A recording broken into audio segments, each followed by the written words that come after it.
ئەمڕۆ 31/1/2023 45 ساڵ تێدەپەڕێت بەسەر شەیدبوونی سەرکردە و ڕووناکبیر و دنیابینی سیاسی شەیدارامە. شاسوار جەلال سەعید ناسراو بە شەیدارام. شەیدارام ئەوانەی کە لە نزیکەوە کاریان لەگەڵ کردووە و ئەوانەی تەنها ناوبانگیان بیستووە دەزانن کە چەندە سەرکردەیەکی گەورە بووە، ئەگەرچی ماوەی کارکردنی کەم بووە، بەڵام لەو چەند ساڵەکەمەیە توانیوێتی جێدەستی خۆی بە شێوەیەک جێبیێڵێ، بە تایبەت لەسەر هاوڕێ و دەوروبەرەکەی کە تا ئێستاش ئەوانەی کە لە ژیاندا ماون وەسفی گەورەی ئەم سەرکردەیە دەکەن. ئەمڕۆ گفتوگۆکەین لەسەر خەباتی شەیدارام، لەسەر ڕوانینی شەیدارام، لەسەر بیرکردنەوەی شەیدارام، لەسەر دنیابینی سیاسی شەیدارام لەگەڵ میوانەکەمان لە هەولێر کە بەڕێزیان توێژینەوەیکی لەسەر کۆمەڵا و مێژووی کۆمەڵا ئەنجام داوە. زۆر بەڕێز دکتۆر ئەحمەد حەمەدەمین کە بەڕێزیان پسپۆڕی مێژوو مامۆسای زانکۆن. دکتۆر سڵاو لێبێ، ڕۆژ باش، سپاس بە ئامادەبوونت. ئەگەر پێمان بڵێ دنیابینی و ڕوانینی شەیداران بە شێوەیەک بوو. ڕۆژتان باش، سڵاو لە بینەرانی کورسات. لە ڕاستیدا کاگارام دەکرێ بڵێن یەکێک لە تێکۆشەرە هەرە دیار و بەرچاوەکانی بزوتنەوەی ڕزگاری خوازی کوردستانە لە قۆناغێکی دیاریکراودا و لەو قۆناغەدا بە دنیابینیەکی ڕوون و بەرفرەوانەوە ڕۆڵ و کاریگەری خۆی لە دەستپێکردنەوەی خەباتی چەکداری و دەستپێکردنەوەی خەباتی سیاسی لە باشووری کوردستاندا بینیوە و وەک تێکۆشەرێک و وەک کەسایەتێک و کەسایەتێکی سیاسی کە هەڵگری ئایدیای چەپ و لەژێر کاریگەری بیری چەپدا بووە، بەو ئاراستەیەدا هەوڵی داوە ڕۆڵی کاریگەری خۆی لە ناو بچنەوەی ڕزگاری خوازی کوردستاندا ببینێت. باشە دکتۆر، ئەوەی کە ئێوە توێژینەوەتان کردووە لەسەر مێژووی کۆمەڵە، ئەم سەرکردەیە ڕوانینەکانی و دنیابینی بۆ سیاست، بۆ سیاستکردن لە کوردستانە بە شێوەیەک بوو؟ کاگارام ئەگەر بین باس لە مێژووی کۆمەڵە بکەین، کۆمەڵە لە دوای دروستبوونی کە 6 دەی ساڵی 1970 دادەمەزرێ، کاگارام دەکرێت بڵێن لە هەرە کەسە سەرەتایەکانی ناو ڕێکخراوی کۆمەڵە بووە و لەو سەروبەندەدا ئەگەرچی لە سەرکردایەتی کۆمەڵەدا نەبووە، ڕۆڵ و کاریگەری خۆی بەڵام هەر هەبووە وەکو کەسێکی ڕۆشنبیر و کەسێک کە توانای سیاسی، توانای بیرکردنەوەی و توانای نووسینی لەو قۆناغەدا ڕۆڵی کاریگەری بۆ ناو حەڵقە ڕۆشنبیرەکاندا کە بوونی هەیە. بەڵام لە قۆناغی دواتردا کە دەکرێت بڵێن لەوێوە قۆناغی دەرکەوتنی کاگارامە و ڕۆڵی کاریگەری کاگارام دەردەکەویش، ئەویش لە دوای نسکۆی شۆڕشی ساڵی 1975 دوای ئەوەی کە سەرکردایەتی کۆمەڵا وەک هەموو قیادەی حەرەکەی کوردی بڕیاریەوە دەدەن بگەڕێنەوە کوردستانی عێراق، بەڵام بە فترێکی کەم ئەوانیش تووشی جۆرێک لە پەرتەوازەی دەبنوە. سەرکردایەتی یەکەمی کۆمەڵا بەشێکیان دەستگیر دەکرێن و بەشێکیان ڕۆ و ئێران دەڕۆن، دوای ئەوانیش تەسمیل بە عێراق دەکرێنەوە. لەم قۆناغەدا کە دەکرێت بڵێن قۆناغێکی ناومێدی بە تەواوەتی بەسەر بچنەوەی ڕزگاری خوازی لە کوردستانی عێراقدا دەکێشرێت، لەوێوە کاگارام وەک کەسێکی سیاسی، وەک خاوەن ڕوئیایەکی سیاسی، وەک دنیابینیەک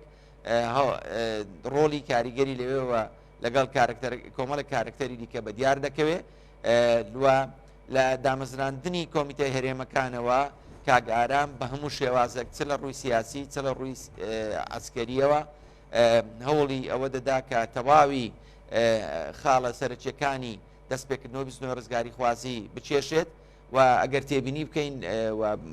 ئەو حەقیقەتە بڵێن کاگارام توانیویەتی هەموو خاڵە سەرچیەکان، هەموو هەنگاوە سەرچیەکان، هەموو ئەو پەرتەوازەیەی کە کۆمەڵە تووشی بووە، هەموو ئەوانەی کە ڕێک خراونەتەوە کاگارام ڕۆڵی سەرەکی تێدابینیوە. ئەوەش دەرخەری ئەوەیە کە کاگارام لە دنیابینیدا بۆ ئایندە بۆ بستنەوەی ڕزگاری خوازی کوردی بۆ ئایندەی بزوتنەوەکە دنیابینێکی بەرفراوانی بووە و توانی وێتی خاڵ بە خاڵ هەنگاوەکان بەرنامە ڕێژی لە بۆ بکات. باشە دکتۆر بە شەکلااوڕەکانی دەڵێن کاگەرام زۆر کوردستانیانە بیری کردوتەوە هەر ئەو کاتیژانی زۆر لەگەڵ ئەوە بووە هێزێکی کوردستانی بن نەگەوەی کە هێزەکە وەکو هێزێکی عراقی بناسرێت ینی ئەم دنیابینی لە چیوە سەرچاوی گرتووە خۆی لە ڕاستیدا ئەوەی کە هەیە لە ناو بزوتنەوەی ڕزگاری خوازی کوردستان بە تایبەتی لە دوای پەرسەندنی ئەفکاری چەپەوە ئەم مەسلەی ململانەی دوو ڕەئیە لەوەی کە ئادانەوێت لە چوارچەوەی کوردستاندا کار بکەن کوردستانی گەورەدا کار بکەن یان دەیانەوێت بۆ کوردستان کار بکەن یان دەیانەوەکو ڕێکخراوێکی سەرتاسەری عراقی کار بکەن ئەمە لە سەرەتاکانی دروستبوونی کۆمەڵا بە فترێکی کەمدا ئەم مەسلەیە دێتە پێشەوە بەڵام لە ساڵی 1970 تا ڕادێک دەتوانن ئەم مەسلەیە چارەسەر بکەن و بەشێک لەو برادرانەی کە ڕائیان لەسەر ئەوەیە کە دەکری لە چوارچەوەیەکی ڕێکخراوێکی سەرتاسەری عراقی کار بکەن ئەوان هەزوو زیادە بنەوە لە سەروبەندی دامەزرانی کۆمیتەی هەرێمەکان ئەم بابەتە بەو شێوازە نییەوەیە من دەیبینم کە کاگارام ئەگەر تەمەشای چ ئەو نەخشە پیلانەی بکەی بۆ ڕێخستنەوەی هێزە چەکدارەکان بکەی چ ئەو نەخشە پیلانانەی بۆ ڕێخستنی کۆمەڵە بکەیت چ ئەوەی کە لە ڕۆژنامەی ئالای شۆڕشا کە دەری دەکا هەموو ئەو دنیابینیە کاگارام دنیابینیەکە بۆ خزمەتکردن بە بزوتنەوەی ڕزگاری خوازی کوردی و زۆر کوردستانیانە بیری دەکاتەوە بیر لێ دەکاتەوە و بەڵام لە دوای شەیدبوونی کاگارام ئەم ڕووداوانەی کە لە ناو کۆمەڵە دێنە پێشەوە بە ئاراستەیەکدا دەڕۆن کە ئاراستەکان دەبنە دوو ئاراستەی جیاواز کە ئاراستەیەکیان گوایە کوردستانی بیر دەکاتەوە ئاراستەیەکیش گوایە عراقیانە بیر دەکاتەوە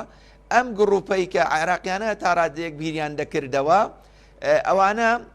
لەو کەسانە بوون کە متەسیر بوون بە کاگئارام و وەکو ئەوەی بڵێن لە ناو مێژووی کۆمەڵەدا بە خەتی کاگارام دەناسران ئەمە لە دواترە زیاتر گەنگەشە و شەنوکەوی لەسەر کرا و لەوێەوە زۆر کەسەکان دێن هەندێک حالت کە دێن دەبیرەوەریەکانە دەینووسنەوە یانەوە تا لێرە و لەوێ باسی لێوە دەکەن ئەمە دەگەڕێنەوە بۆ ئەوەی کە گوایە کاگارام عراقیانە بیری کردەوە بەڵام ئەوەی کە من پێی گەیشتوم و لە تێزی دکتۆراکەشما زۆر بە ڕوونی باسم کردیا کاگاران بە هیچ شێوازێک عراقیانە بیری نەکردەوە کاگارام هەموو هەوڵ و تێکۆشانی بۆ ڕزگارکردنی نەتەوەکەی بووە و لە چوارچەوە بستنەوە ڕزگاری خوازی کوردستاندا بیری کردوێتەوە و هەموو ئەوانەی کە کاگارام کردیەتی لە فترێ کەمەی کە جەنابیشت ئاماژەت پێکرد کە لە 1970ەوە لەگەڵ دەست پێکردنەوەی لە کۆتایەکانی 1970 لەگەڵ دەست پێکردن و دامەزرانی کۆمیتەی هەرێمەکان تا شەیدبوونی کاگارام هەموو ئەو ڕوئیابینیە هەموو ئەو ئیشانەی کە کاگارام کردیەتی لەو چوارچەوەدا ئەوەی جوان لێ دەخیندرێتەوە کە کاگارام زۆر کوردستانیانە بیری کردوێتەوە. باشە دکتۆر هاوڕەکانی هەمیشە دەڵێن کاگارام بەرمەبنای فکر دنیابینی سیاسی خۆی دادەڕژ و بەشێگەل لە سەرکردە سیاسەکانیش لەو قۆناغەدا ینی فکر زۆر کاریگەری هەبوو لەسەر دنیابینیان وەڕوانینیان بۆ سیاستکردن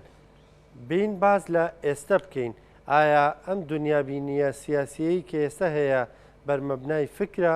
یان ئێستا شتێکی تر لە نێو حەزبە سیاسەکان کاریگەرە لە هەموو قۆناغێکی مێژووی کە تۆ دەی قسەی لەسەرەکەی هەر قۆناغێک شتێک گرنگی و بایەخی خۆی هەیە لەم سەروبەندەی دامەزراندنی کۆمەڵە حتا زەمانێکی دواتریش دەکرێت بڵێن تا ڕاپەڕینیش لە باشووری کوردستان و لە ناوچەکانی ڕۆژهەڵاتی ناوەڕاستە ئەفکاری چەبووە مەسلەی فکر کاریگەری خۆی هەیە و چەپەکان ڕۆلی کاریگەریان هەیە لە ناو حرەکە ڕزگاری خوازەکاندا بە کوردستانی بە باشووری کوردستانیشەوە هەر ئەوە شەوا لێ دەکا کە کاگاران بە مبنای فکر و ئەو گۆڕانکاریە نیکە هەنە هەوڵی دەدا لە چوارچێوەی ڕێخستنی کۆمەڵەدا ینی بەرجەستەی بکە ئەمە قۆناغێکی مێژوویە بەڵام ئەگەر بین بەراوردی بکەین لەگەڵ ئێستادا ئێستا قۆناغەکە گۆڕانکاری بەسەرداهاتیە لێرە دەکرێت بڵین ئێستا مەسەلە فکرەکان کاڵ بوونەتەوە بەرژەوەندی اقتصادیەکان ڕۆلی کاریگەر دەبینین لە ئاراستەکردنی ڕوودا و مێژوویەکان و لە ئاراستەکردنی سەرکردە سیاسەکانیش لە کارکردنی ڕۆژانەی خۆیاندا. باشە ئەکرێ بڵین دەست و پەنجەی ئەمڕۆی سیاست ئەوەی کە هەیە هیچ جێگەی ڕوانینێکیش شەیدارامی تێدایە؟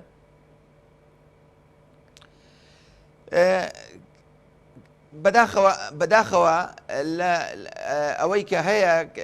لە قۆناغی سەردەمی کاگارامە تەمەشای دەکەی لە چوارچەوەی ئەو بارودۆخەی کە هەبووە بۆ دەستپێکردنەوەی خەباتی سیاسی قۆناغێکی جیاوازترە لەگەڵ قۆناغی ئێستاکەدا ئەوەی کە هەشە ئێستا ئەگەر ڕون و ڕاشکرا و بڵین زۆرێک لەو ڕەفیقانەی کاگارامی شەبوون و زۆرێک لەو کەسانەیە بوون کە دواتریش کاریگەر بوون بە ئەفکاری کاگارام و لە شاخیشدا هەمیشە کاسکێتەکانیان ڕسمی کاگارامی بەسەرەوە بوو سەرسینجیان ڕسمی کاگارامی بەسەرەوە بوون و هەوڵیان دەدا لەسەر ڕێ و خەباتی کاگاران بڕۆن بەڵام بەداخەوە لە دوای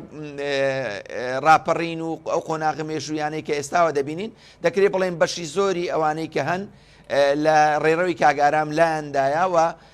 ئەو وەی کە کاگارام قەنەعەتی پێ بوو ئەوەی کە کاگارام هەوڵی بۆ دەدا بە تەواوەتی لە ناو چوارچێوەی کارکردنی سیاسیدا کاڵ بۆتەوە. زۆر بەڕێز دکتۆر ئەحمەد حەمەدەمین پسپۆری مێژوو مامۆسای زانکۆ سپاس کە لەگەڵمان بووی زۆر سپاس بۆ ڕوونکردنەوەکانت ڕۆحی شەید ئارامی سەرکردە و شەیدانی ڕێگەی ڕزگاری کوردستان شاد بێ.